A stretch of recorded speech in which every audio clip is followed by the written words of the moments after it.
Mr. Ambassador, ladies and gentlemen, welcome to this evening with the legendary economist John Kenneth Galbraith. Mr. Galbraith, welcome to Amsterdam. The John Adams Institute is more than honored to have you as our guest in the lecture series American Focus. My name is Anne Wertheim. I'm the director of the John Adams Institute, and as many of you are not familiar here tonight with the John Adams Institute, I would like to point out that we organize two lecture series, American Focus and American Literature Today, which bring American men and women of arts and letters to the city of publishers, Amsterdam. You can find more information about us in the little black folder. The John Adams Institute receives no government funding. We exist solely on the kind donations of donors, friends, and benefactors. And we operate on a very low budget. So, with so many economists in this hall, I cannot resist the temptation of asking you all to become a donor, friend, or benefactor.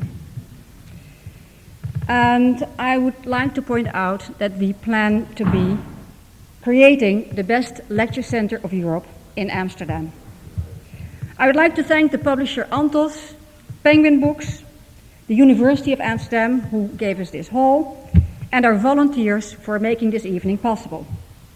Professor Galbraith will be introduced by Jan Bijshuizen, former economic editor with Het Parool, and as far as I know, and as far as Professor Galbraith knows, the only person in the world to have received a PhD on Dr. Galbraith.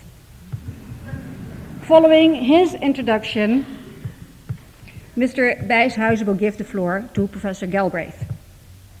In the second half of the program, Professor Heertje will join the group, and the audience is allowed to participate in the discussion. Professor Galbraith has agreed to sign a limited amount of books after the evening is over. It will be around 10 o'clock. There will be no intermission. Photographers are kindly asked to restrict their work to the first 10 minutes of Mr. Galbraith's lecture.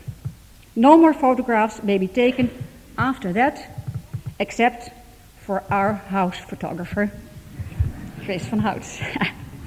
Thank you. Enjoy your evening. Mr. Bijshuizen, may I ask you to come to the podium.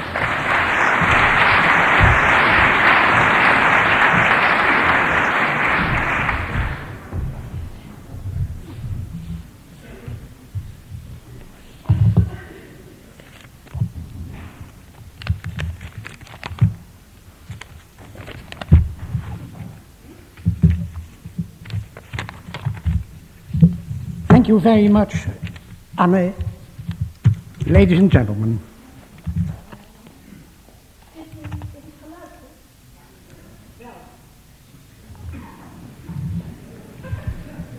it is for me a privilege and pleasure to present to you the world-famous American economist and social critic John Kenneth Galbraith. I think Dr. Galbraith, emeritus professor at Harvard University, friend of the Kennedy family, ex-ambassador to India, and indefatigable writer of a number of bestsellers, hardly needs an introduction. Still, it may be useful to give you very briefly an idea of who's who. This is easier said than done, since he, at 87 now, is still a very busy man. Paul Samuelson, longtime guru of American economics, once called him a versatile giant. This giantism has evidently to do with his height of 6 feet 8.5 inches, or well over 2 meters. He often jokes about it, saying, "I am the greatest economist of the world, that's for sure." Versatile is, in the first place, his colorful career. He rose from simple teacher to full professor, but in between he held several jobs in the public service, He was, for instance, a successful wartime chief price controller and later investigator of the effect of Allied bombing on Germany and Japan. As ambassador to India in the early 60s, he, as he tells with obvious satisfaction, helped to cool a border war with China. His free time, so to speak, was and is for his journalistic work in writing or as a commentator on radio and television. As a confirmed liberal in the American sense of the word, he has been an active member of the Democratic Party, campaigner, advisor and speechwriter for presidential candidates. Besides all this, he is a firm supporter of the rights of women and the African Americans. A passionate traveler, he has been all over the world. His many-sidedness is apparent also from the list of his publications, which for an economist shows a remarkable diversity. Apart from an endless number of articles in newspapers, magazines, and professional journals, the list shows some 40 books, for the most part on economics or economic and political history, with the Great Crash 1929 as a real gem of his wonderful style of writing. Incidentally, he likes to quip that a book with this title will never be for sale at airports. He has also written some biographical works, among which his here and there highly amusing ego trip, A Life in Our Times. To his name he also has 2 novels, one of which lampoons American foreign policy, a satire on vanity and egocentricity, and, most surprising, a book written together with an Indian expert on Indian painting. His only writing, he says, to which no one has ever taken serious exception. Most criticized is his proposition on the disequilibrium between the market and the state, typified by the famous dictum, private opulence and public squalor, one finds in his masterwork, The Affluent Society. This appeared in 1958, but its basic idea is still very relevant, as he has shown some years ago in The Culture of Contentment, where that disequilibrium goes hand in hand with an ever-present tension between the rich and the poor, a theme he has further worked out in his latest book titled The Good Society, that will appear this year. Although many of his ideas have bearing mainly on the United States, his books, if necessary in translation, were and still are read and appreciated all over the world. Here in the Netherlands, the late Prime Minister Joop den Uyl was at the time so impressed, not to say possessed, by what Professor Galbraith had said in the Affluent Society, that a fellow party member, well-known Dr. Willem Drees, once dubbed him Professor Uilbraith. However, among his American colleagues, his position is rather controversial. This becomes clear from the widely diverting, not to say contradictory, opinions about his person and work. One of his defenders, by the right here and now so suitable name of John Adams, describes this clash of opinions as esteem and honor coupled with calumny and hostility. It has been suggested that from a third to half of all members of the American Economic Association, the professional organization, are not Galbraith fans, whereas an equally considerable number are sympathizers or even strong backers. On the occasion of his 80th birthday, 26 good friends, among whom our Jan Tinbergen, offered him a Liber Amicorum under the well-chosen title Unconventional Wisdom. Indeed, as an economist, Galbraith goes his own unconventional way, with a highly personal, clearly liberal approach to the problems of society. He is out of the mainstream of economic thought and even is one of its strongest critics. This has enriched economic literature with sometimes acrimonious but often amusing quarrels. His antipode, both politically as well as to his view of economic theory and reality, is the deeply conservative Chicago professor of monetary economics, Milton Friedman, who has not always been kind to Galbraith. So the relation between both appears to the outsider as rather tense. In the days of dictator Pinochet, Friedman has acted as an economic advisor of Chile. When he was publicly accused of supporting a highly improper regime, Galbraith defended him as a true friend of freedom, but at the same time reveled in the ruin of the Chilean economy to which Friedman's views would no doubt lead. And when someone told him that the Indian government considered recruiting Friedman as a counselor in view of its 5-year plan, Galbraith responded that asking Milton Friedman to advise on economic planning was like asking the Holy Father to counsel on birth control. One of the authors in the Liber Amicorum states that he, unlike the majority of his colleagues, shows a warm and abiding interest in the flesh and blood folks that run the economy. This, I think, is the highest praise an economist can get. May I now invite you, Professor Galbraith, to take the floor.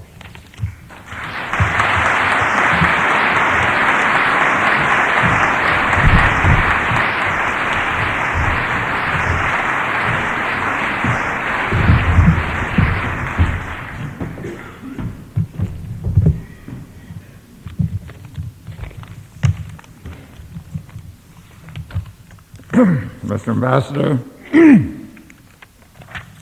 my distinguished introducer, may I begin by saying how delighted I was listening to that very eloquent introduction, all of it true,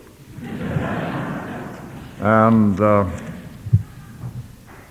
of my pleasure in being here at this institute, and my pleasure in seeing so many of you here this evening, all uniformly prosperous in appearance, proving to me that the Netherlands, Holland, is still the center of economic life to which we all must look.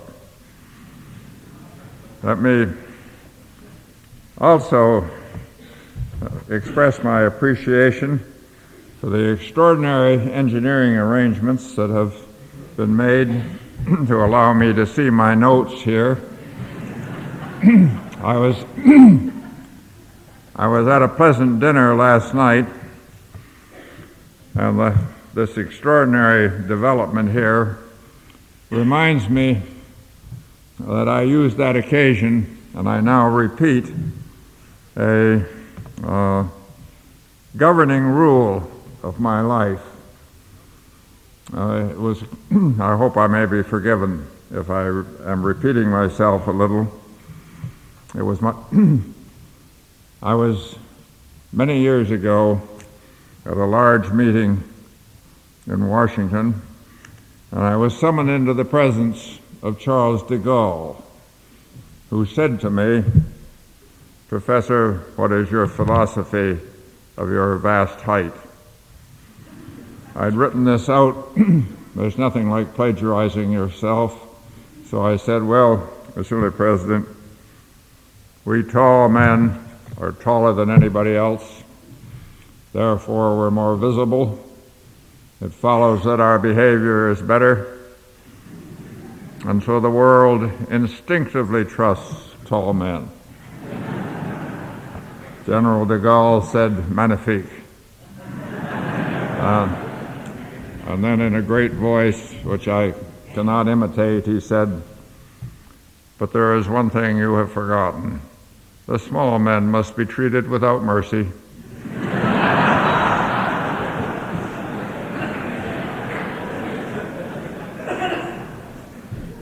As I say, this was a large political gathering in Washington, and as he said that, the newspaper reporters, seeing these two rather tall people talking together, came up and demanded to know what politician General de Gaulle was referring to. They didn't believe it was that either of us was capable of anything approaching humor. Let me also tell you of my pleasure in being back here in Holland and the honor you accord me in this great institute inviting me to give this lecture. In keeping with the request of my host this evening, I'm centering my comments on a book that has just been published here in the Netherlands. There is, it is known, no greater source of gratification for an author than talking and reflecting on his own work. My concern is with the economic and political world as I have observed it over the last 60 years. And one of our oldest debates, I might notice, is over the utilitarian, the useful role of history. Those who have not explored its errors and more than occasional insanities, destined to repeat them. This doesn't especially interest me. In any case, it is a question that will forever remain unsolved.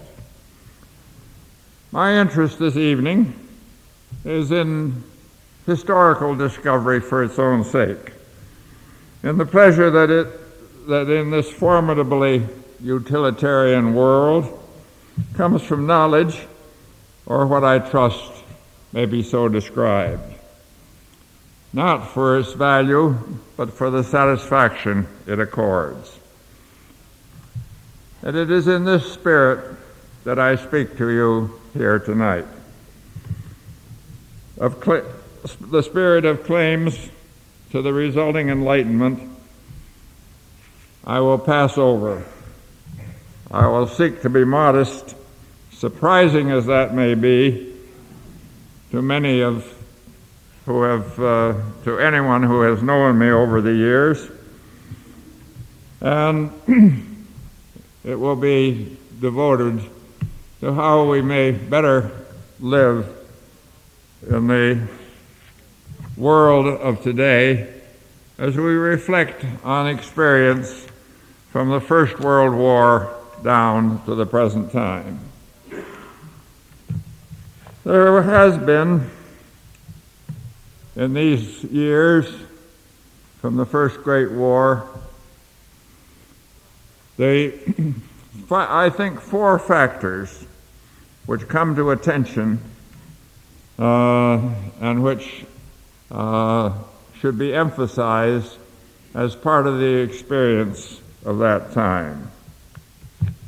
One of them is the need for escape from the attitudes of the one-time controlling landed interest and its residual, I emphasize that word, residual effects. This also, one must conclude, has been the essential to the escape from military adventure and conflict, and also an escape from a certain simplistic inadequacy in the conduct of public affairs. That is because political and military position once depended not on ability, not on intelligence, but on inherited land holding. Second, a related matter for this considerable part of our century and continuing our own time is the very depressing role of mental inadequacy and error in economic behavior and public policy.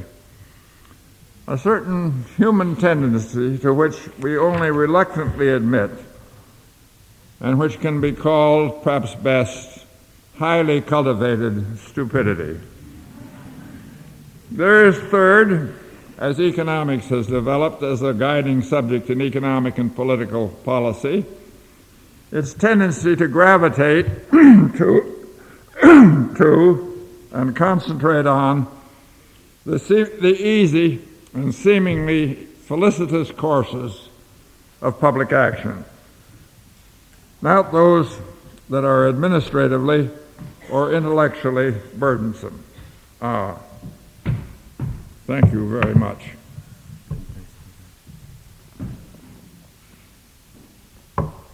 Some years ago, and I was giving a lecture in Indiana as one of 4 speakers.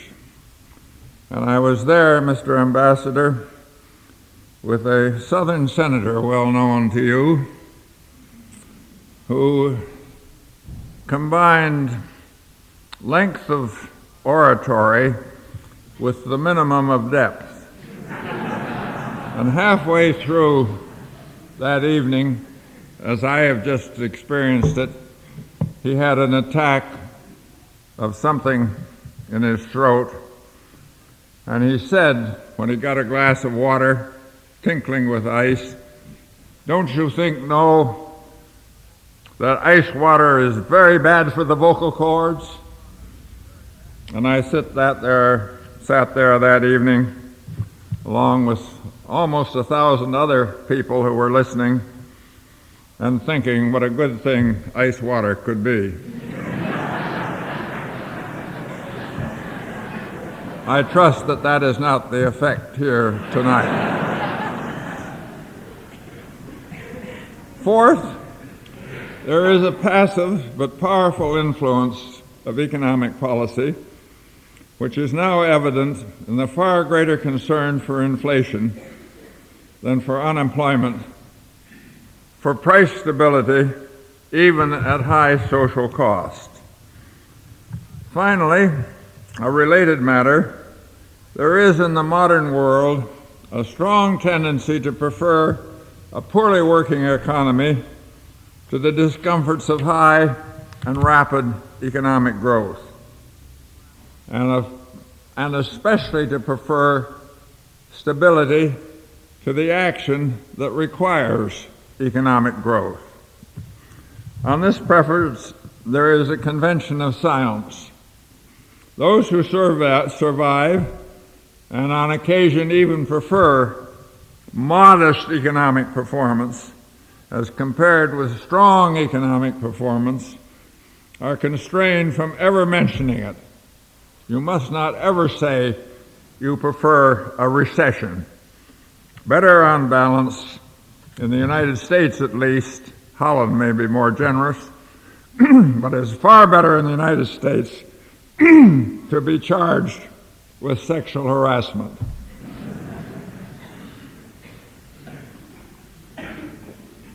Now on each of these matters, I will have a word.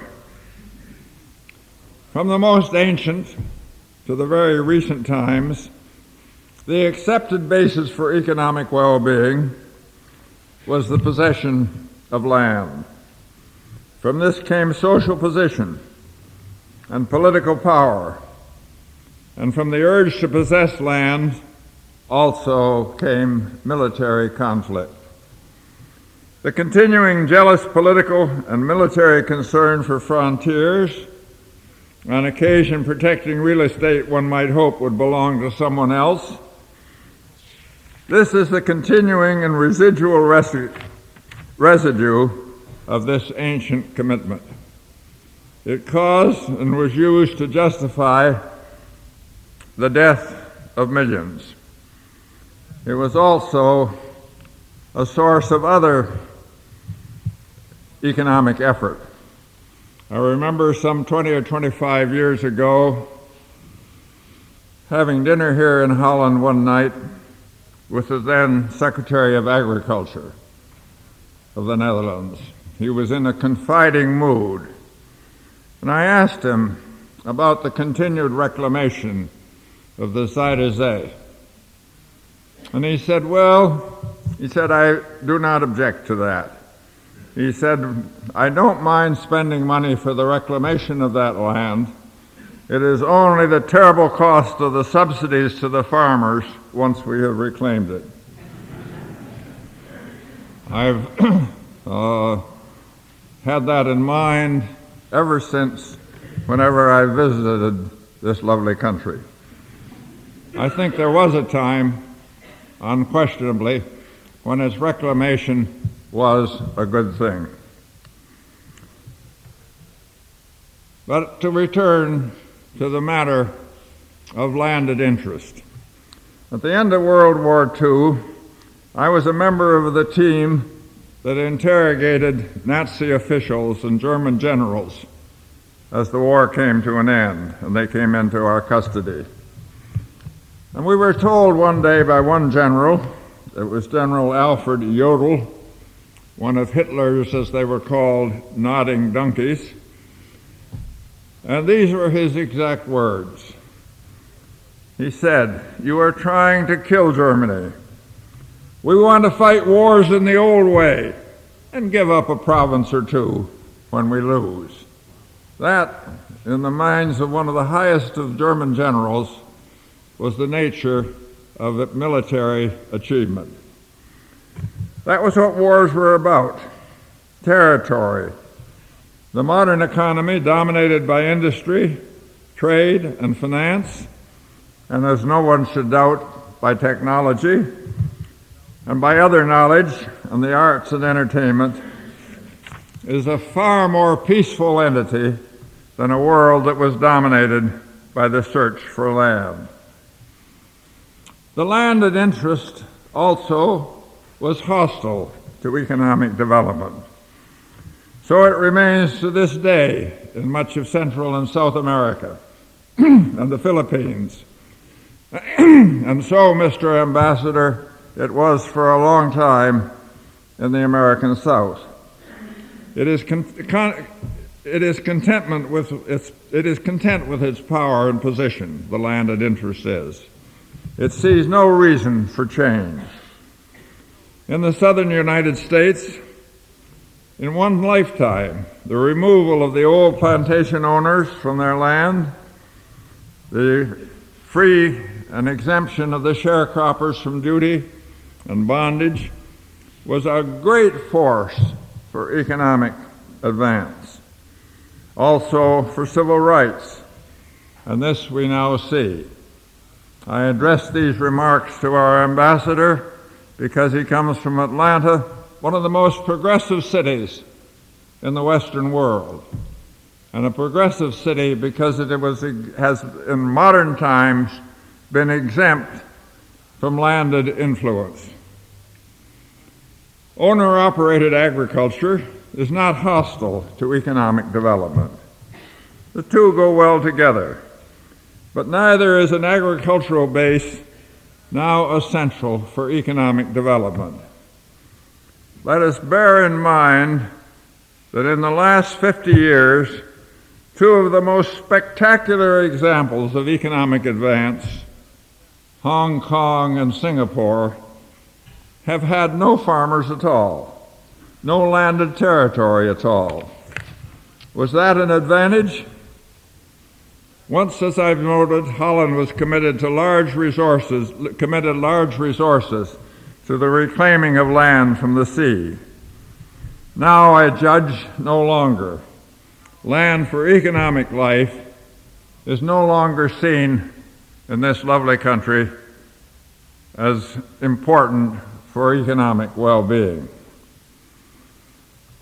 The residue of this commitment to territory does still continue. We've read in the papers these last days of the attitude of conflict between Greece and Turkey, two members of NATO, over an uninhabited piece of land in the Mediterranean. This is the residue of attitudes which still associate national prestige with the ownership of acreage, square meters.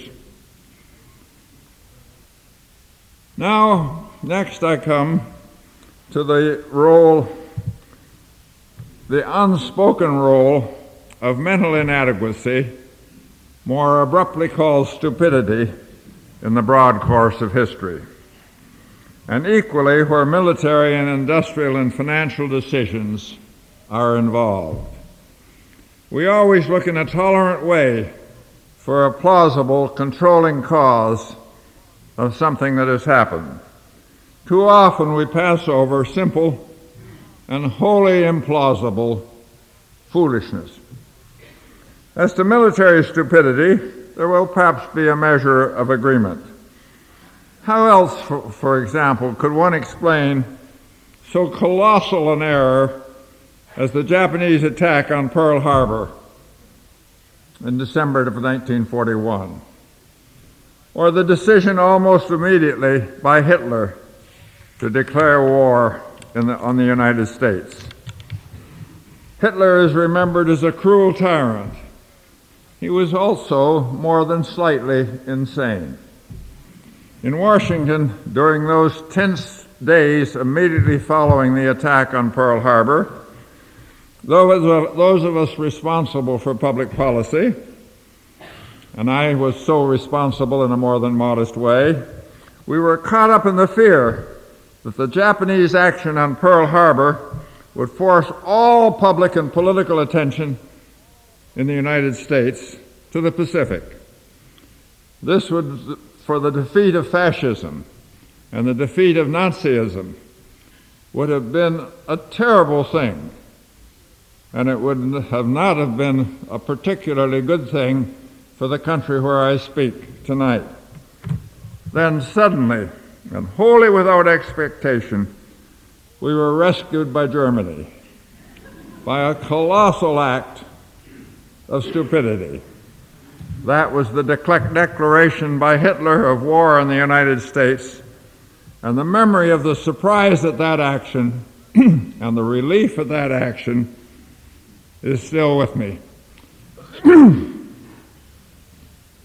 This tendency to military aberration, regularly supported by civilians seeking to show a hard-headed attitude on such matters, is, unhappily, not limited to former enemies. We saw it sadly in our own country during the depressing years of the Vietnam War. Here was the belief that countries that had never experienced capitalism were ripe for communism and would be an eventual political and military threat to the United States and what was called the free world. I was sent to Vietnam in the autumn of 1961 by Kennedy, and I remember especially one Sunday being taken with an armed escort on a drive through the country north of Saigon. And my thought on that drive, as I say, I still retain. It was, how did one ever tell a communist jungle from a free enterprise and democratic jungle? You would be astonished at how much alike they really were. This was a question that remained durably in my mind during that whole unfortunate episode of the Vietnam War. But we must say that mental inadequacy is not confined to military matters.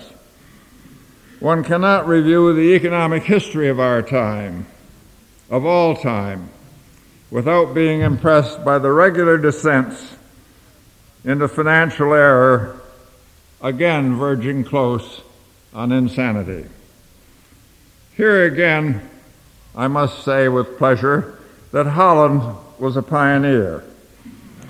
I refer, of course, to that greatest of all speculative episodes, the tulip mania of the 17th century. There was much later in the Dutch tradition the speculation initiated by John Law in Paris in the early 18th century, the South Sea bubble in Britain in almost the same years, the several speculative outbreaks in the United States in the last century, the great stock market speculation of the 1920s, and the savings and loan, junk bond, and mergers and acquisitions mania of the 1980s. All examples, as I say, of economic descent into what can only be called the controlling role of stupidity. In fact, each new generation in the economic world has been inspired by the belief that some new and compelling economic decision would make it greatly and deservedly rich. This was, in fact, only the discovery once again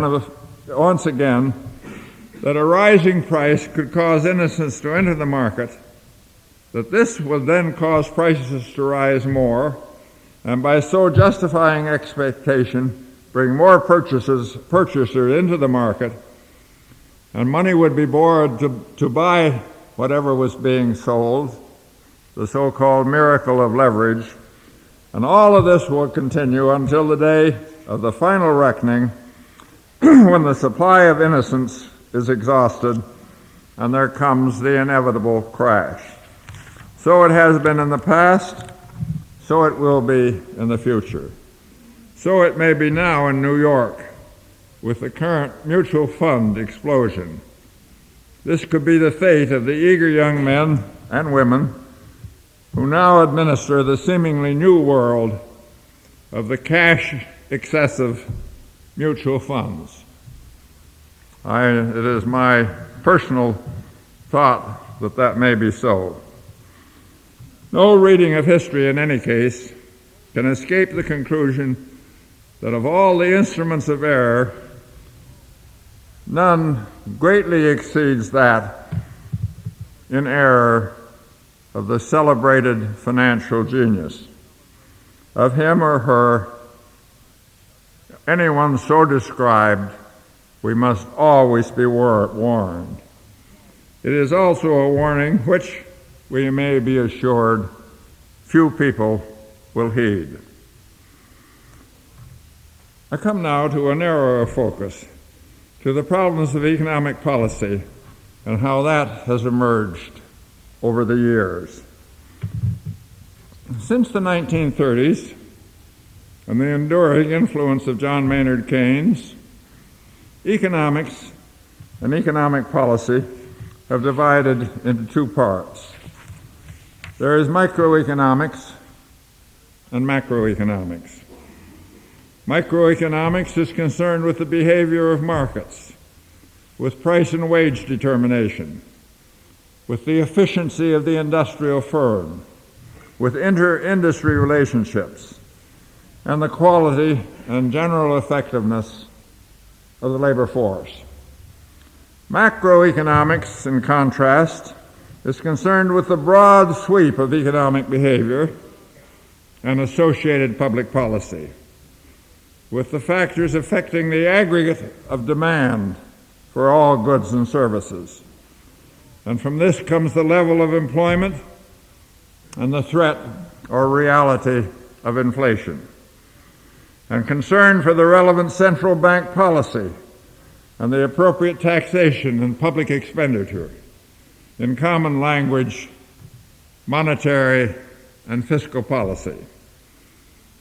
University instruction in economics, to which many of you, however reluctantly, have been exposed, now divides as a matter of course between microeconomics and macroeconomics. So does academic specialization, and so does public policy. No one can doubt that to an effectively working economy, both microeconomics and macroeconomics are supremely relevant. One must have a well-educated, well-motivated labor force, an alert, competent, innovative industrial management, an investment notably in technology, but also, and importantly, in the arts and in science, investment that is beyond the time horizons of the individual firm. It is also agreed that price stability can be impaired by microeconomic market action, as by the petroleum cartel in the late 1970s, and more generally by wage-price interaction, the wage-price spiral, and that living standards can be impaired by pollution, climatic and other environmental degradation, and that life in our great cities, and notably and happily this is so in the United States, can be held in hostage by a poverty-ridden, poverty-stricken underclass. There has been, nonetheless, a powerful preference in economics and economic policy making for macroeconomic as opposed to the microeconomic problems I have just mentioned. A strong preference for monetary and fiscal policy, for central bank action, for tax and expenditure decisions. These are the modern preoccupation. They have a straightforward handoff quality. They are almost hygienic in the way in which they can be discussed and viewed. No difficulty, no distracting problems of administration are involved for those who talk about monetary policy, for example. And it is with such decision-making that those now guiding economic policy greatly prefer to be involved. This is especially true, I repeat, of monetary policy.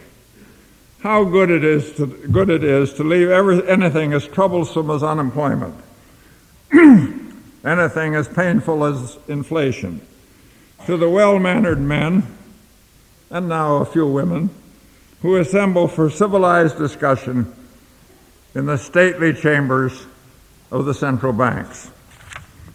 I have mentioned the energy crisis of the 1970s. One possible solution then was to seek to limit demand and thus stabilize prices by a relatively modest rationing and price control effort. This was something I personally urged, and I cannot doubt that it would have worked. However, it was far easier to turn the case over to the central bank and to have a regime of high interest rates, tight money, rising prices and unemployment, and stagflation. And this was something from which the whole world economy suffered. And there is still the temptation, still very much the reality, to repeat this error. In fact, in our time, much depends on a well-educated labor force. Public schools are of central economic importance. In no industrial country does the market system provide good housing for the poor. The distribution and maldistribution of income must be a major concern. As we saw during the 1980s, the modern corporate world can still incorporate a self-destructive tendency, a point that I have already emphasized. All of this is of urgent importance, but all of this is subject to the damaging tendency to look at the pleasant, larger questions of macroeconomic policy and to have far more attention lavished on monetary policy and tax and expenditure policy. These are much more popular. There's an element of mystery about them, and they command the attention of people away from the microeconomic questions which are so desperately urgent in our day.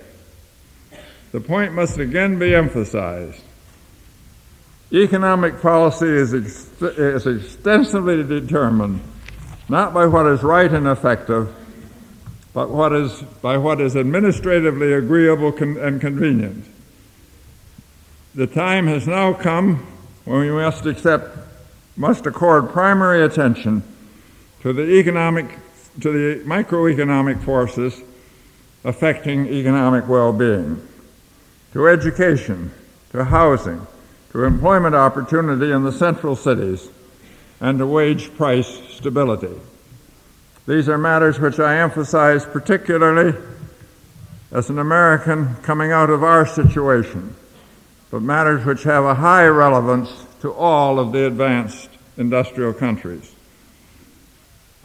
One can only be glad and somewhat surprised that in the great debate in my country over health care, nobody has yet suggested leaving it to the Federal Reserve System. I come now to the powerful effect of political context on economic purpose. The prime example of this is the present concern for inflation as opposed to employment and economic growth.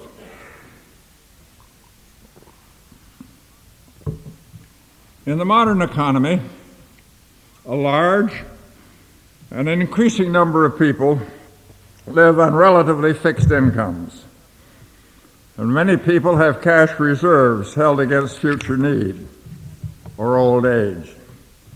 For both groups, rising prices, higher living costs are a basic concern. No one wishes to see his or her income or reserves diminished in purchasing power by inflation. And even with indexed pensions, price increases attract more attention than the compensating increase in payment. Additionally, in the financial world, price stability, the avoidance of inflation in modern times, is what marks the good and intelligent policy. That is the priestly absolute to which all render obeisance. In consequence, inflation has become the worry of a large and politically and socially influential community. Unemployment, by contrast, is an affliction that is suffered by someone else. And notably in the United States, with the decline in trade union power, unemployment is suffered most by the politically voiceless.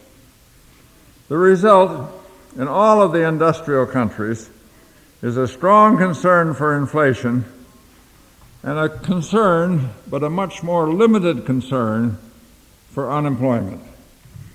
As one surveys recent history, one is compelled to the belief that in the major industrial economies, unemployment has become the quietly accepted answer to price stability, something we rather willingly pay for price stability. This is a cruel resolution of an admittedly difficult choice. Is it not better, we must ask ourselves, that we suffer a modest increase in prices than that we inflict the truly devastating penalty of joblessness and income deprivation on a very large minority of our fellow citizens, along with the low quality and part-time employment that goes always with unemployment? It is not easy to come out for a regime of increasing price levels, however modest. There is also ingrained in the public, and in some measure the professional mind, what we may call the pregnancy theory of inflation. The pregnancy theory of inflation holds that just as a woman cannot be a little bit pregnant, so an economy cannot have a little bit of inflation. It will always develop into something more. But this, indeed, the history denies. Over the years, and indeed over the generations, prices have inched up in our economies without the disaster of hyperinflation. And this is something we can accept as an alternative to mass unemployment, which we now accept. I come now to a final and related point, strikingly evident from the history. And let me tell you something that's very important. All of you, many of you here in this audience, in this enlightened audience, make speeches, give lectures, give instruction. Always at a certain point say you come finally to the point, because that gives your audience the hope that maybe soon it will be over. I come now to a final and related point. It is especially the case in the United States, but it is very influential in the political life of the other industrial countries. That is the preference for a high unemployment and recession as against the public measures that might be taken to improve economic performance. This was so during the Great Depression, when I first became involved actively in economics. The economic initiatives of the Roosevelt administration, and note here the reference to a prominent Dutch name, the economic initiatives of the Roosevelt administration, work relief, public works, the farm program, the resulting deficit in the public accounts, were all massively and bitterly opposed by the reputable business community, by the comfortably rewarded citizenry in general, and by many economists. No plausible alternative to the Roosevelt policies was offered. The practical effect was to accept the Great Depression. Not before and not since has an economic question so bitterly divided the United States. The only constraining factor was that no one, or certainly not anyone, ever wished to say that he favored the Depression. That was forbidden to voice and even to thought. The situation has been clearer in these last years. At the beginning of the present decade, we had a low order of economic performance, a sharp, continuing recession. For a large and influential part of the American community, and similarly in the other industrial countries, this was far from unpleasant. Living costs were stable, and the labor-fixed income relationship, which I've just mentioned, didn't operate. Labor, unemployment being often the alternative, may have been more amenable, more cooperative. Services were well, even eagerly staffed. The great business executive, we don't use the word bureaucrat for the business executive, viewed the scene from a situation of some personal security. Some executives, management men and women, were shed, as it is now said. We don't use the word fired or sacked. People are just shed. Those in power and left in jobs were in the satisfactory position of being the ones who did the shedding. How much better all this than having the government intervene in a positive way to put people to work. Here, the danger of enlarged government and perhaps some future tax increase to cover the costs was decisive. Coming to office in 1993, President Clinton proposed a modest stimulus package to put people to work. It was quickly, almost enthusiastically, rejected.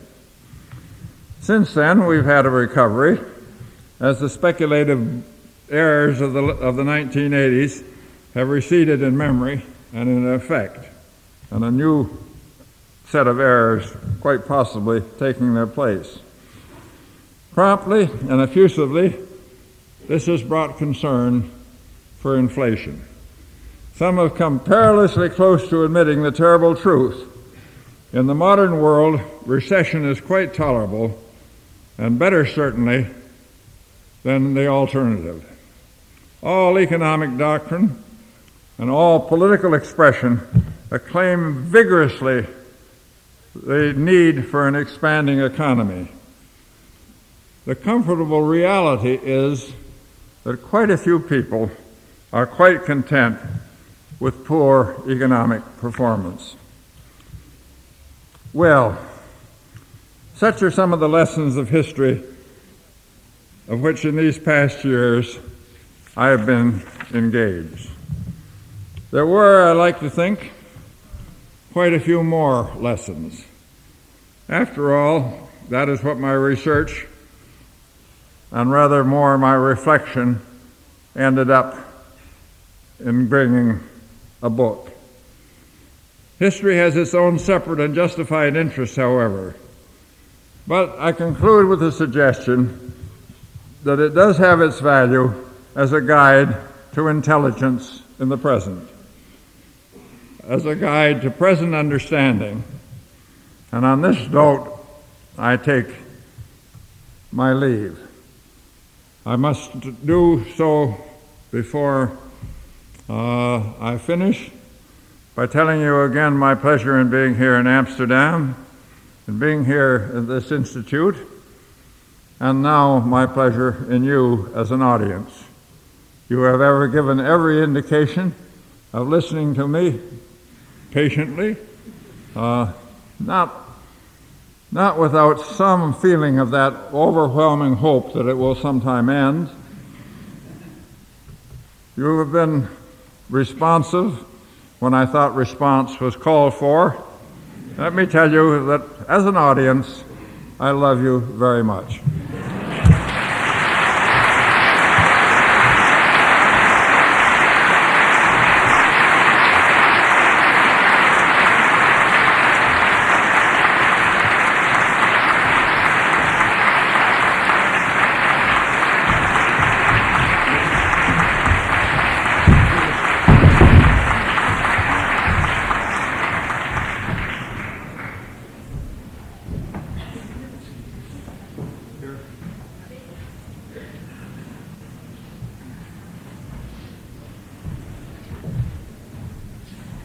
Ladies and gentlemen, before we start the discussion about Professor Galbraith's lecture, about it and around it, I had the pleasure of seeing Professor Heertje coming here on the stage.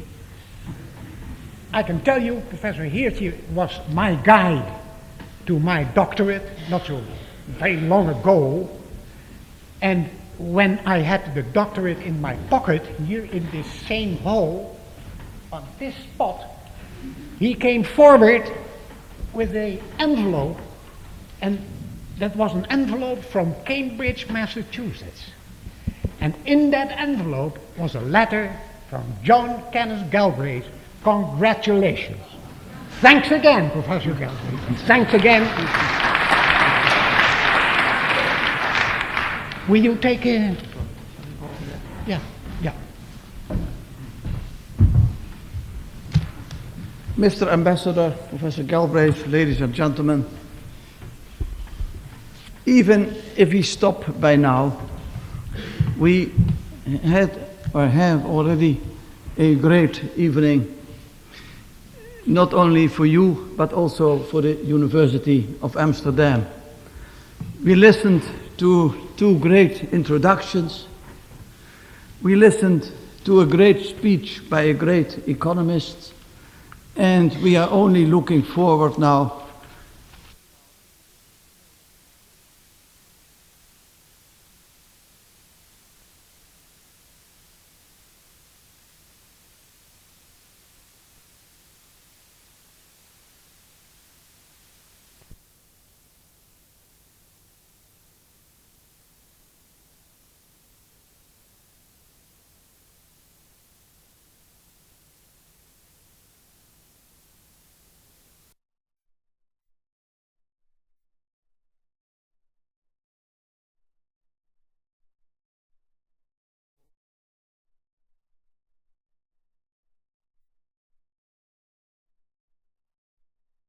He is able to think in dimensions, in terms of space and time. He is really a global thinker. That's the space dimension. But he is also a thinker.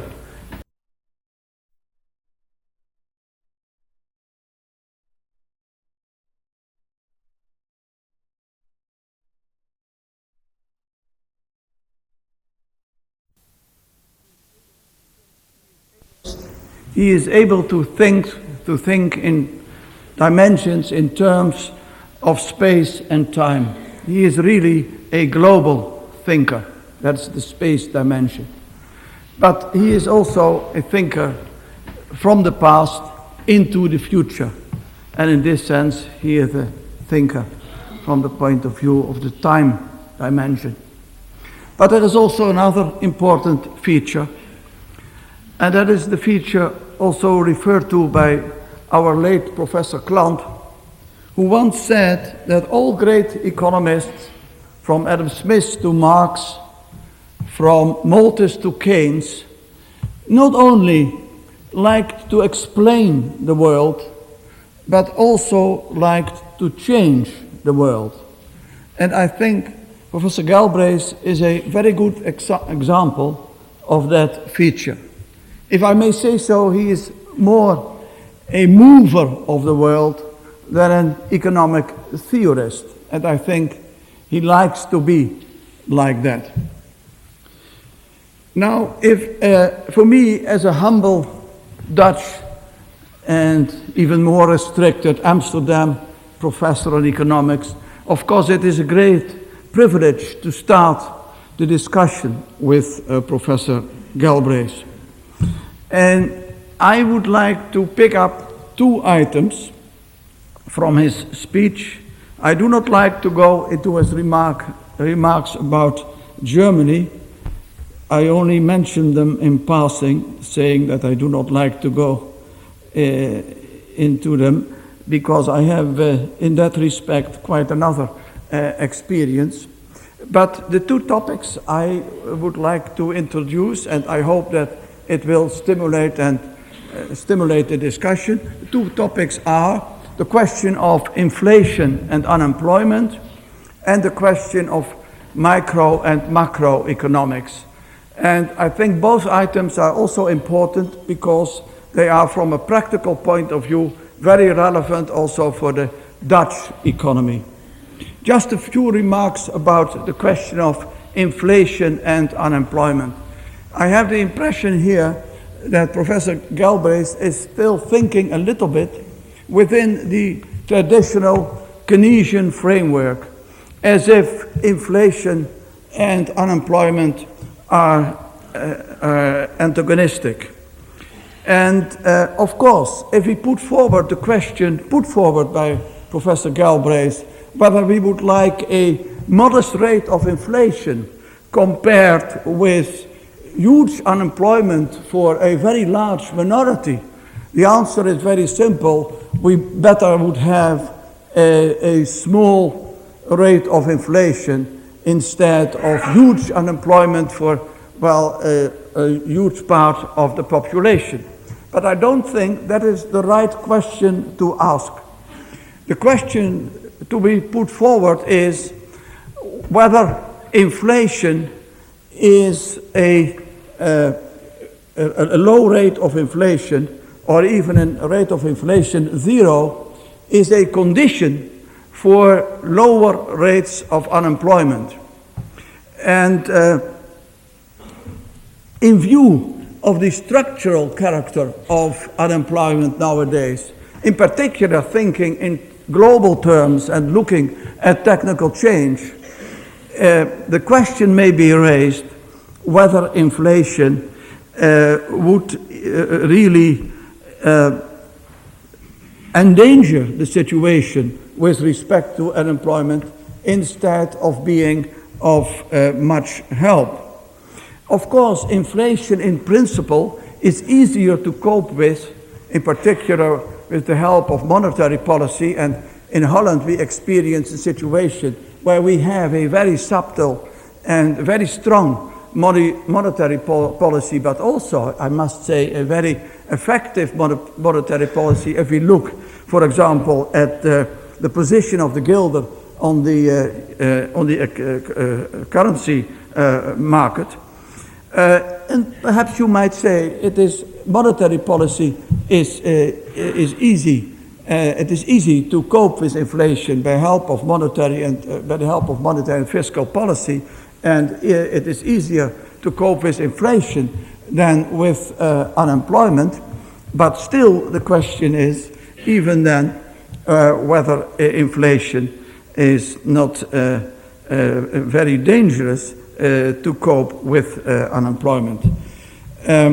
So, if we have an economy with real prices, with real incomes, with real profits, and in particular with real interest, it might be that such an economy is better placed to cope with unemployment than an economy where you have nominal prices, nominal wages, nominal profits, and in particular high levels of nominal rates of interest. As soon as there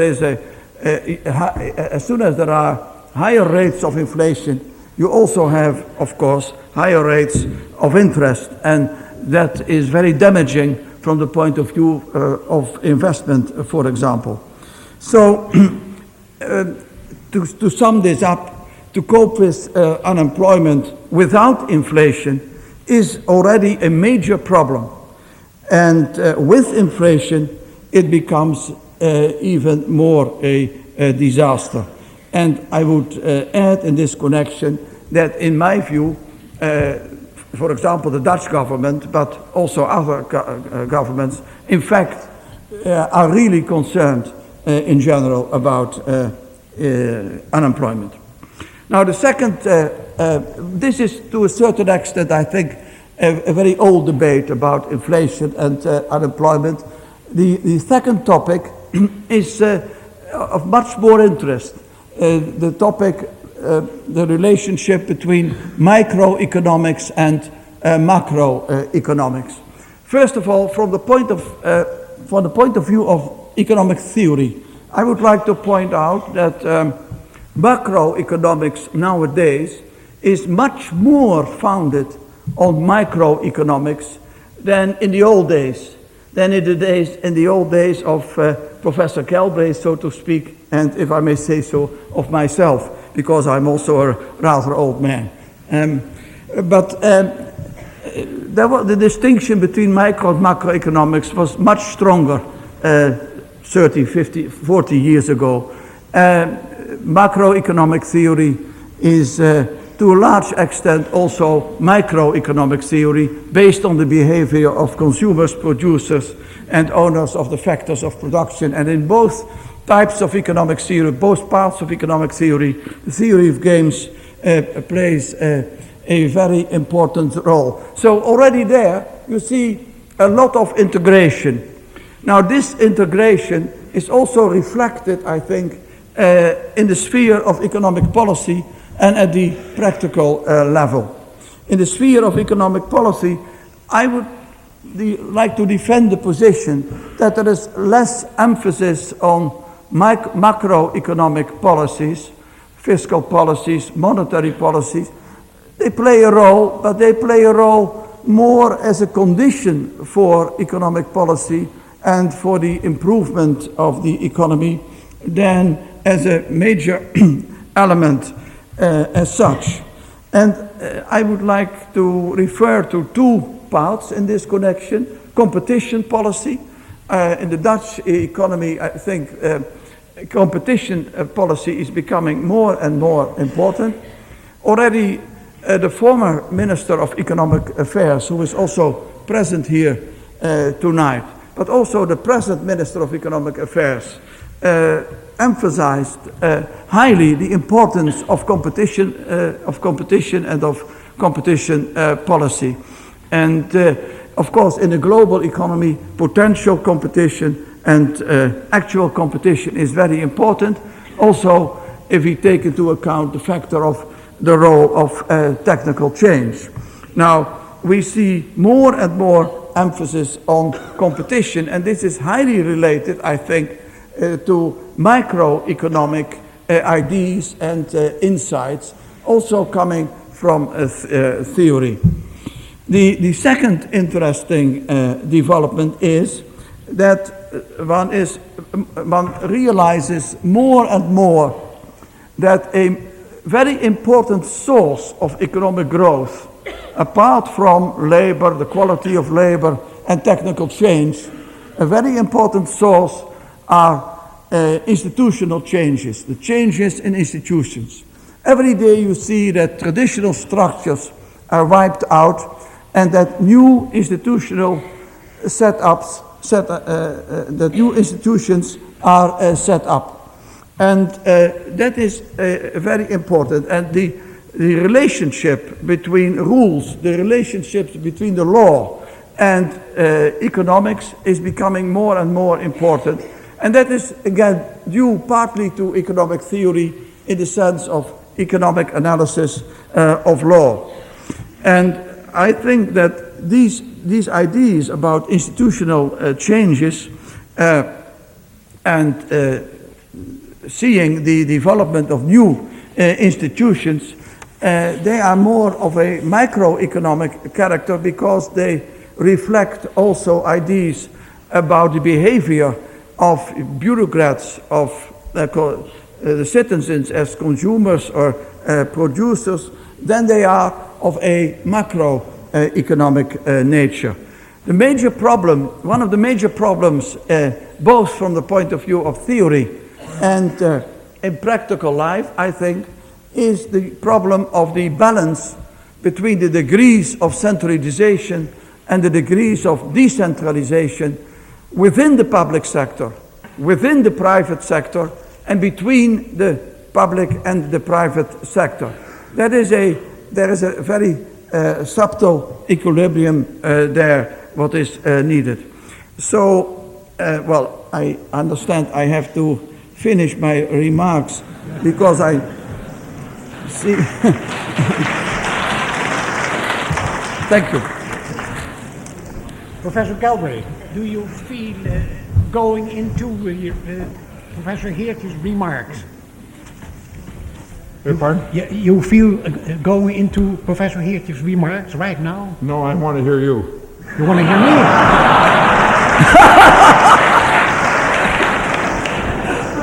I feel you're asking too much now because he is such a learned man. I can get that high, you know. I go very far to accept the comments of my distinguished colleague, and particularly his view of the relationship of macro and microeconomics. I don't think that it's entirely impossible to reconcile them with my own comments, and therefore I'm going to reserve a few positions, but give the discussion over to my distinguished friend here. Thank you very much. If it's okay with you, I would now switch over to something very actual. And actuality is the situation of Bill Clinton. You're bringing me back to actuality. Yes. if you want to say it like that, yeah. I shall have to reserve my position on that. 4 years ago, you were here, and you had just finished your book, The Culture of Contentment, and you ended it in a very gloomy way with a requiem, and we people here in Holland reading that book, we thought, oh gee, what's going to happen to the United States?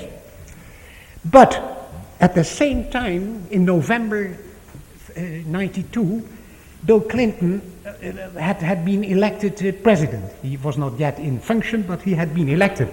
And that fact was for you a fact of optimism. You suddenly changed from gloom to hope, and you said...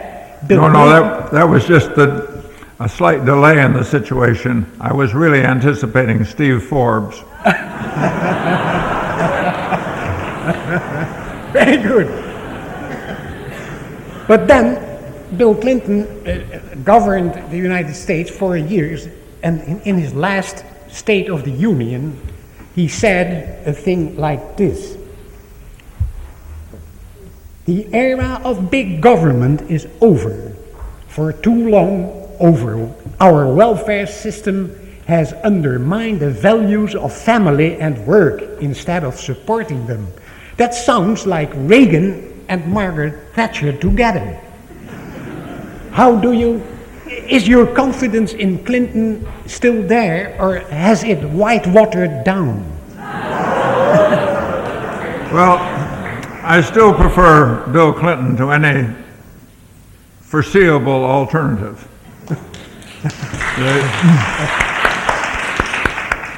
I noticed there was a deeper view, if I may say so, of that State of the Union address.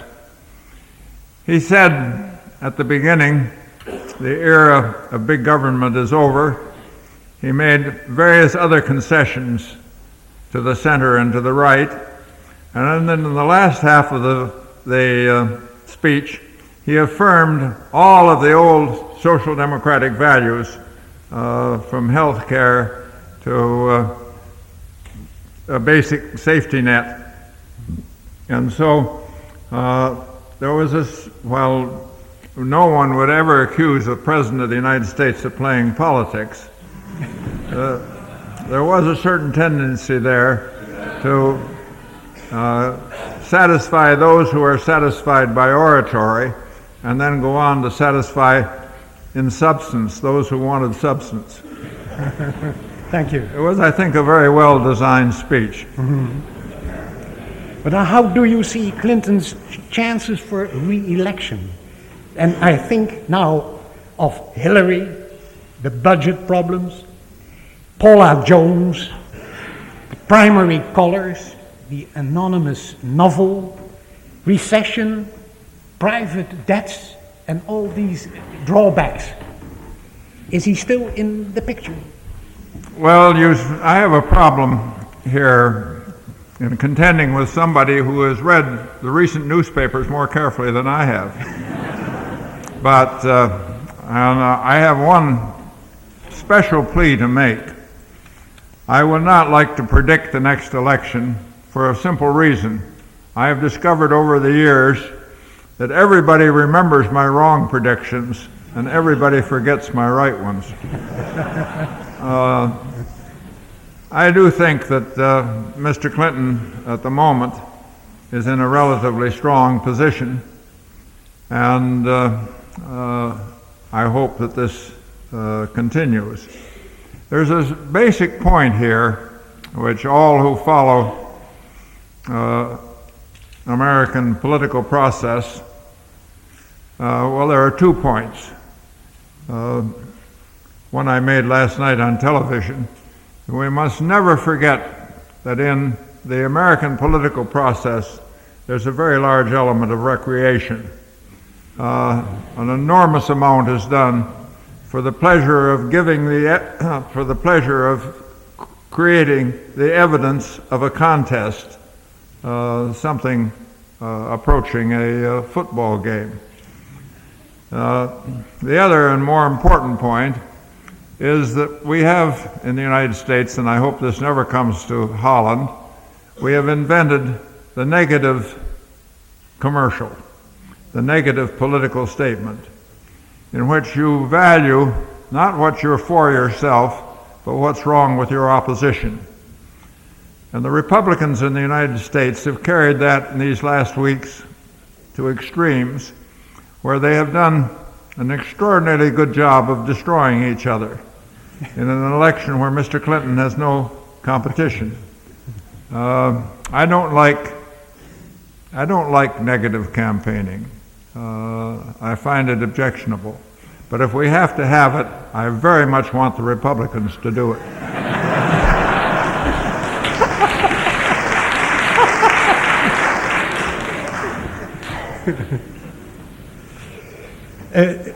Professor Galbraith, I think it is your firm belief that it is not politicians who shape the social agenda, but the trend of the time. Circumstance, as you called it in older books, in earlier books, you speak of the thrust of history. And in your view, this cannot be reversed. The welfare state and its basic programs will survive, you say. So that's a consolation for the thought that if ever Steve Forbes or any of his comrades would govern the United States, the welfare state will remain. Isn't that an underestimation of what Doles, Gingriches, maybe Forbes may achieve? I read an article by Lester C. Turoff, I think one of your colleagues and friends in the States, and he is of the opinion that with the contract with America, the United States is on the road back to a Spencerian 19th century capitalism. Could you speak out about that? Oh, I'm delighted. I first dismissed the last point. While there are exceptions, there are many distinguished scholars in the United States, including some at Harvard, who can be quite wrong. And I think any notion that we're going back to the world of Herbert Spencer and the Darwinian view of economics can safely be dismissed as academic nonsense.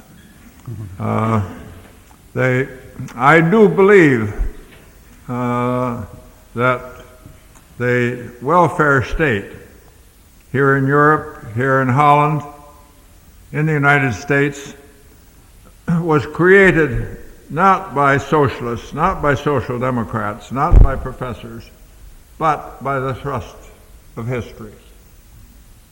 Let me give you one or two examples.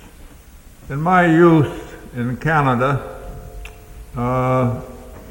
there was no occasion for health insurance. It was irrelevant because 60, 70 years ago, in the time of which I speak, there was very little that the local physician or hospital had to sell. Medical knowledge was in a very limited framework. It is only as medical knowledge has expanded, it is only as surgical procedures have become much more complicated and much more invasive that we have the need for health insurance, because with the enormous expansion of medical knowledge, we not only have the much higher cost, but we have a situation in which access to this great wealth of knowledge may mean the difference between life and death, or illness and well-being. And that is something which a civilized society cannot allow. When I first came into economics, the United States, like Holland, was primarily a farm country. Over half the working population as late as the Roosevelt years, approximately half of the working population was in agriculture or in small village-related services. One did not need pensions in that society because, for two reasons. First, when a farmer grew old and was no longer able to work, the farm passed to his children, and they looked after him. Or it passed to a neighbor, and he had the wherewithal from the farm to live on. Also, retirement, given the age expectation of those years, was relatively short. It is modern industry and modern extension of life expectancy which makes pensions, Social Security, essential. And the list could go on. So that while social democrats, as I call myself in Europe, liberals as I call myself at home, while we take credit for great changes and we bow very effusively when we're credited with them, in fact, these are changes which were brought about not by individuals, not by persons, but by people accommodating to the deeper thrust of history. You're asking those questions, you're in some danger of getting a second lecture. So in this sense, you are a Marxist. Beg pardon? In this sense, you are a Marxist. The notion that, the modern notion that Marx is totally wrong, I can't wholly accept. I don't regard myself as a Marxist, but I do think that there was and is a very great deep process of economic determinism. Do you deny that? No, I fully agree with you. Oh, well, we have two. we have two Marxists here. Yes. The only two in the world. Well, these two Marxists bring me to Russia. You say history can be reversed, but what's going on in Russia at this moment? There is a sort of a red-brown danger coming up with two dangerous types we don't like, and nobody knows for sure what's going to happen. I know you know Russia since a very long time. You've been there. I think you were the first Western professor of economics who spoke in Russia, who had lectures in Russia in the Stalin years even. So what do you see, what's happening there, according to your vision?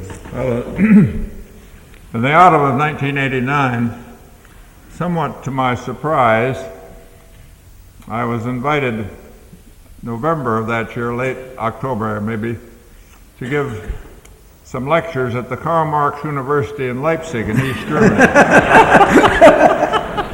And I lectured there on the role of pragmatism as against the role of theory in economic life, that you accommodated to practical circumstance rather than controlled by theory.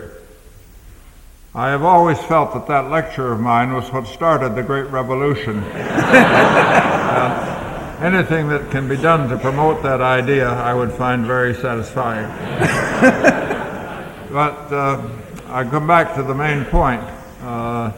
I think that this is the fact that the leaders of the Soviet Union were governed by ideological rules rather than by the accommodation to circumstance, including the demand for consumers' goods, including the will of people after a certain level of well-being to be heard, freedom of expression and so forth. And that was a failure to accommodate, the change there came as a failure to accommodate to current reality. That doesn't mean that all aspects of that change were comfortable by any means. We had a new ideology that some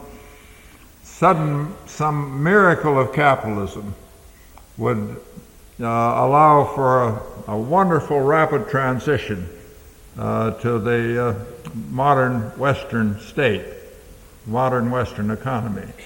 And there, again, I think we were badly misled by ideological commitment. It was a much more difficult process than was then seen. In the future. No, I think that this would be a psychological moment to ask our auditorium if there are any questions to pose, Professor Galbraith.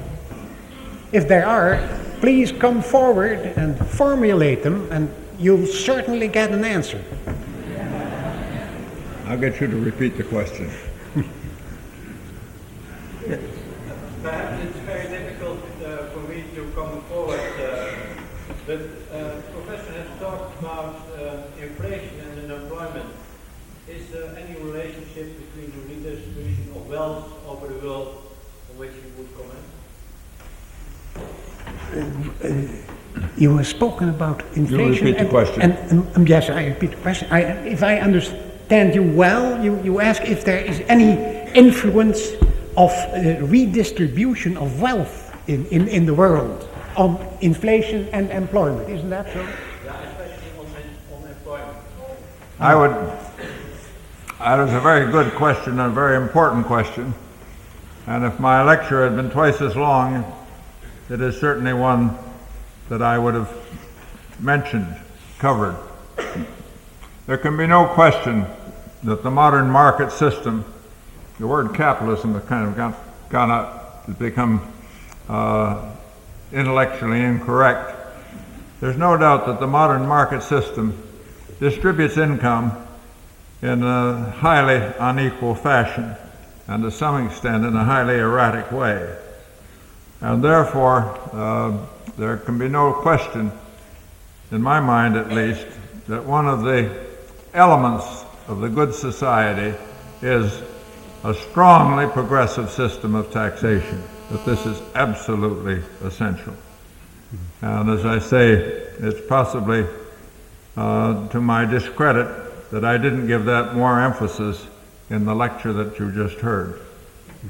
Thank you. Any more questions? Yes, please. Yes. I would like to make the suggestion that it could be better to fight inflation by fighting cartelization than by what? by fighting cartelization, price arrangement, than by too much containing the amount of money. I have two special information items. I read in The Economist that in England cars are 60% more expensive than in Denmark, apart from taxation. And the cause of this is cartelization among the dealers. And the second item is that in Holland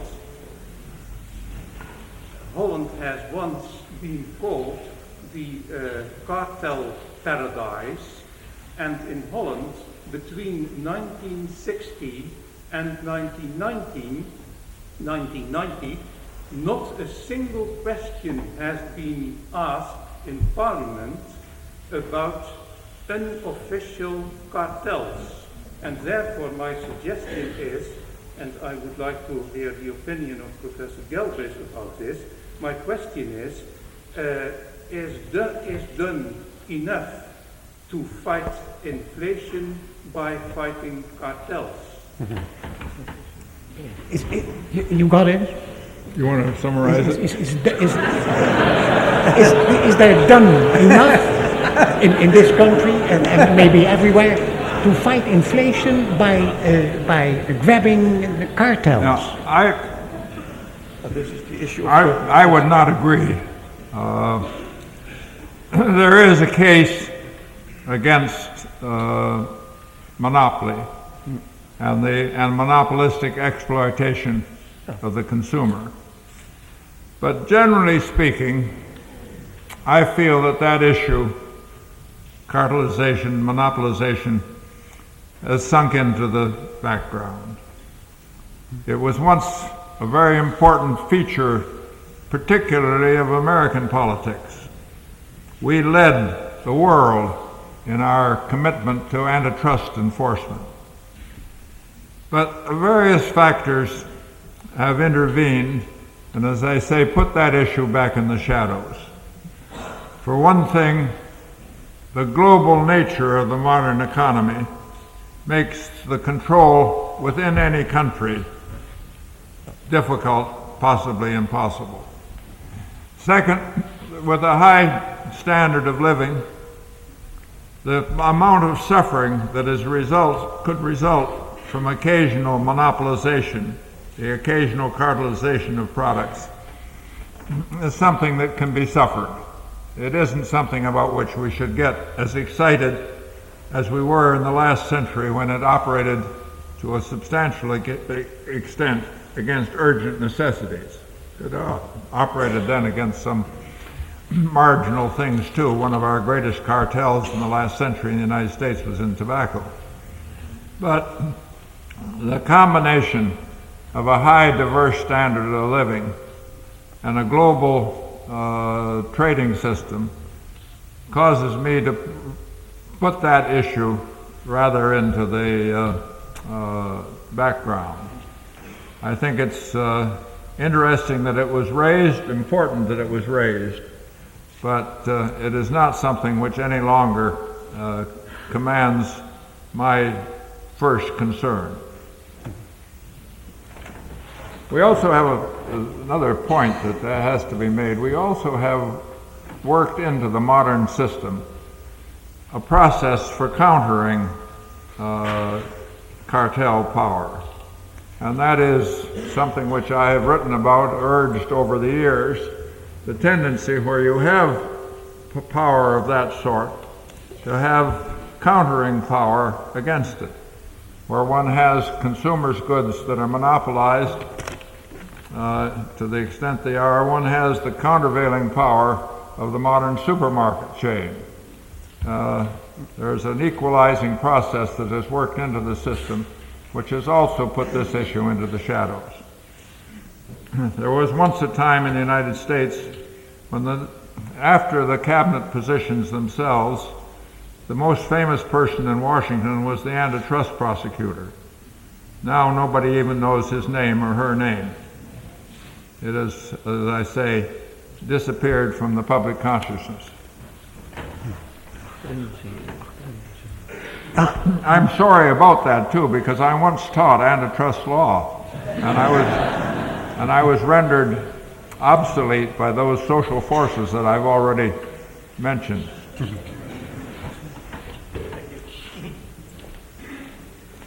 Professor Galbraith, the self-destructive tendency of modern capitalism begins with the large corporation, a quote from your Culture of Contentment. Do you see any future for the large corporation? That would be one question. Another one is that in early 1987, you made a prediction that is still remembered with respect to the level of the Dow Jones at the time. I believe it was something like 3,000, but I'm not sure. At the moment, and in October 87, we did see a substantial decline of some 30%. You warned against this overheating of the market. At the moment, the Dow Jones is touching, time and again, 5,600. What are your feelings today as to the level of the market? You repeat it. Yes. First question is, how do you see the future of the great corporations? And then the second is, what do you say about the actual level of the Dow Jones index, more than 500? 5,600. 5,000.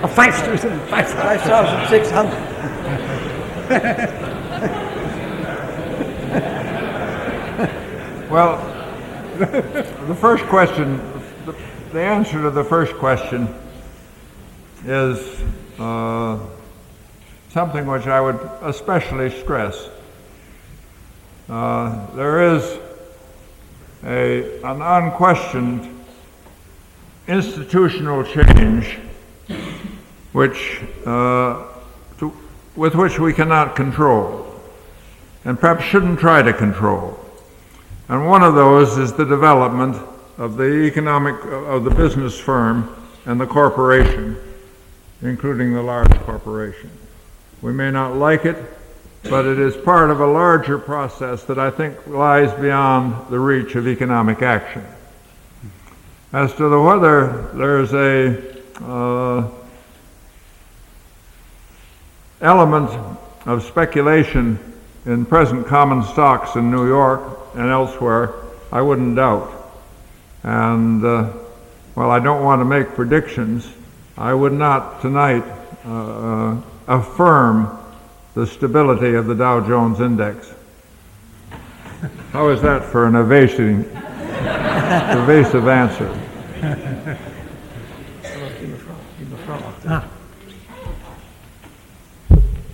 Please come forward if you can. Is the microphone Oh, here? you have a mic. Yeah. I can't even formulate it as a question, But I wonder if you could comment on how, I've been trying to follow politics in the States, and on how people who are less than super rich or rich can seemingly want this flat tax that this Steve Forbes seems to be offering. I wonder if you could offer any comment on that. How people who are less than rich can fall for this flat tax offered by this Steve Forbes. Comment on the flat tax by Forbes. What? You comment on the flat Yeah, tax. you comment on the flat tax. Oh, And how people on the left and the right can support. the question is the flat tax. You must wonder why I came to Holland at this particular moment. It was to escape discussion of the flat tax.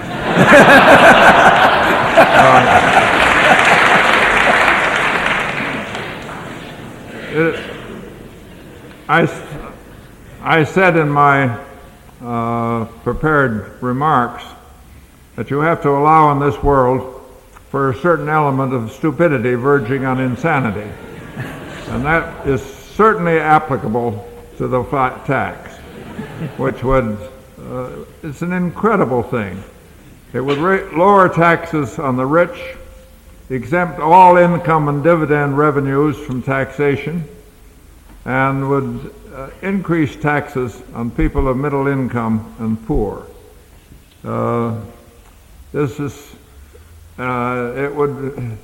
is generally supposed have an extremely favorable effect on Mr. Forbes' own income. The reaction to the flat tax should be that one of the charms of the United States is that no proposal of an economic sort is entirely impossible. One more. I just suggested we have one more question. You should. Yeah, is there one more question? You should understand that. Yes, You should understand that a lecture is essentially an authoritarian exercise, and one has a few questions afterward, only for the sake of giving a slightly fraudulent aspect of democracy.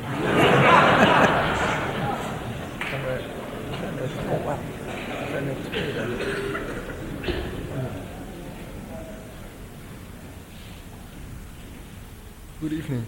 I would like to ask a question on the topic of land that you raised. I do believe that you spoke of land in a very old-fashioned way, and you declined to mention natural resources. And if we follow conflicts in the world, whether it is Falklands War or Desert Storm, or now with islands between Korea, Japan, China, Taiwan, it is very much natural resources that give land maybe a new meaning in the current actuality of economics, and a threat of war with the economic consequences of war. Could you comment on that maybe, please?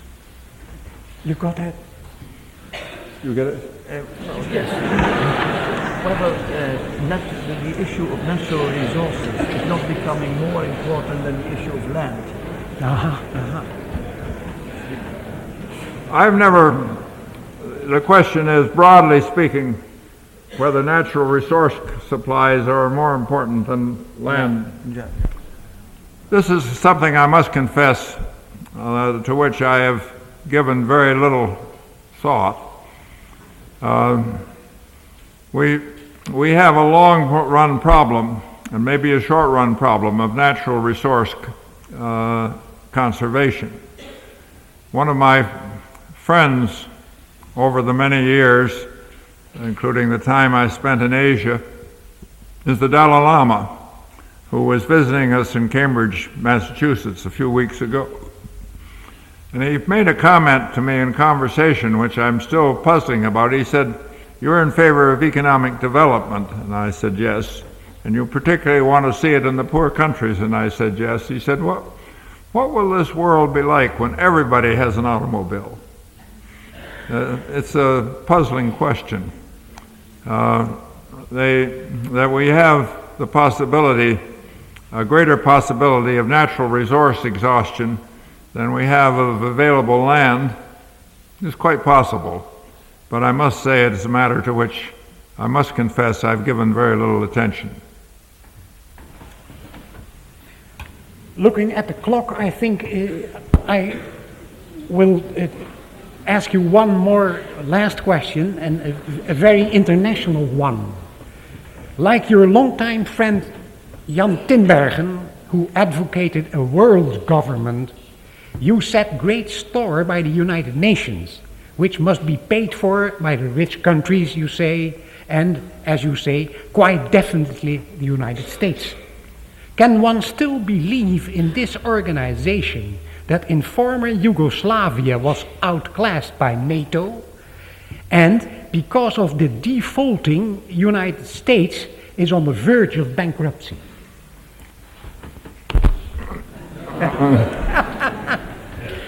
This is a more than adequate question on which to conclude. It allows me to say one thing very seriously, that this is one of the rare times when I have come to Holland when I haven't had the pleasure of meeting and talking with the individual which in my lifetime has been the model I consider as the greatest person in economic life, and that's Jan Tinbergen.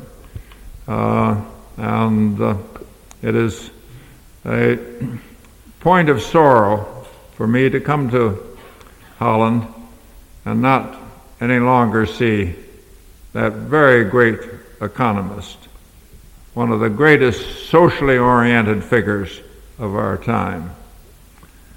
What was the rest of the question?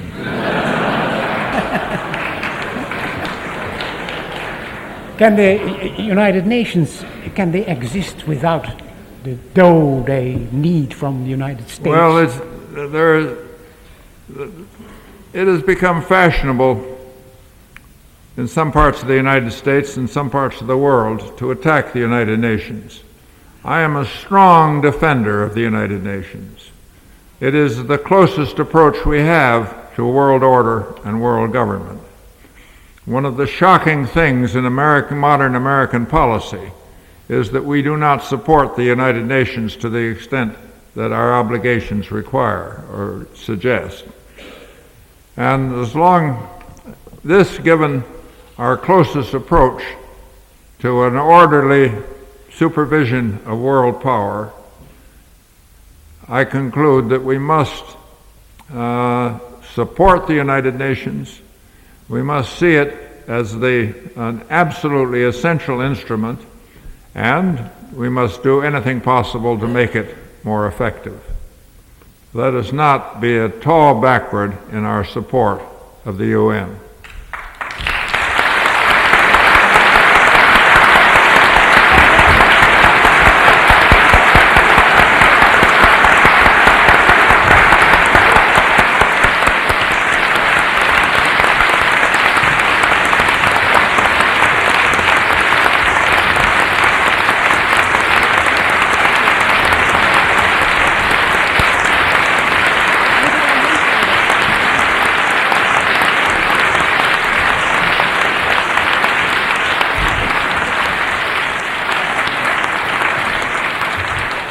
Thank you, Professor Galbraith. Thank you, Professor Heertje and Dr. Bijshuizen, for making this evening for all of us already history.